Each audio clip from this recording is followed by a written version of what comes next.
Let's speak to Lee, the Manchester City fan, first of all. Lee, it says on my screen that the title is out of reach as far as Manchester City are concerned. Yeah, evening, gents. Hello, mate. Yeah, I do. I think it's not that Arsenal can't be caught, and it's not that I don't think Arsenal will drop more points. And I think there's a few signs just recently that could start to happen. But I genuinely don't believe this season's City team's got a run of, double figure type number of games without dropping points, like we've been capable of in previous seasons. That's kind of set us apart from Liverpool in the majority of the seasons that we've been battling with them. We just seem to have a soft underbelly. We're making a lot of individual mistakes. I agree with the last City caller. We don't have any width. We don't have any speed. To kind of get ourselves into positions to really take advantage of Haaland's movement.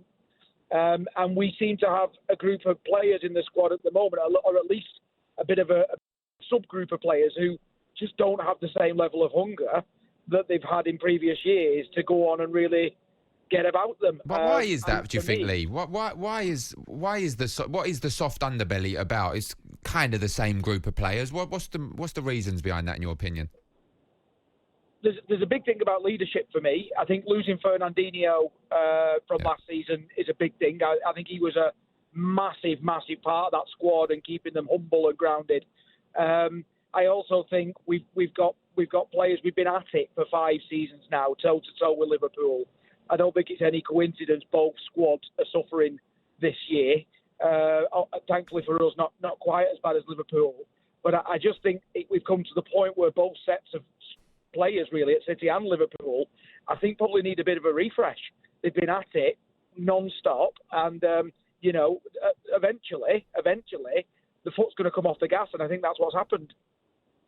Brilliant call, Lee. Thanks very much for that. It's not easy, is it, to win back-to-back Premier League titles, and maybe Manchester City are just suffering for their own high standards. It's going to be fascinating. It'll be 3, wouldn't it?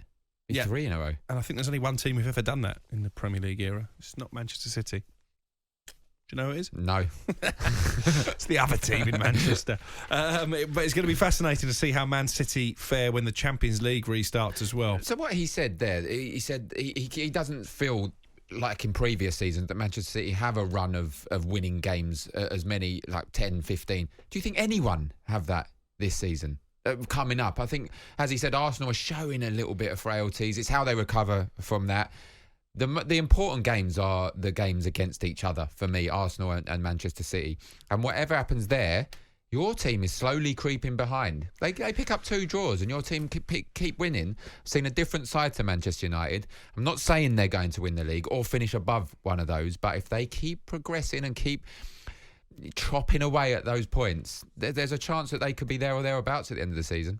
Well, if they'd not conceded that late goal in the game against Arsenal away from home, the gap between United and Arsenal would be only 6 points. And I might entertain you there, but I'm not going to get reeled in. It's all about the top 4, all about winning a trophy. Manchester United in the Carabao Cup final. Of course, they'll take on Newcastle at Wembley, live on talkSPORT at the end of the month.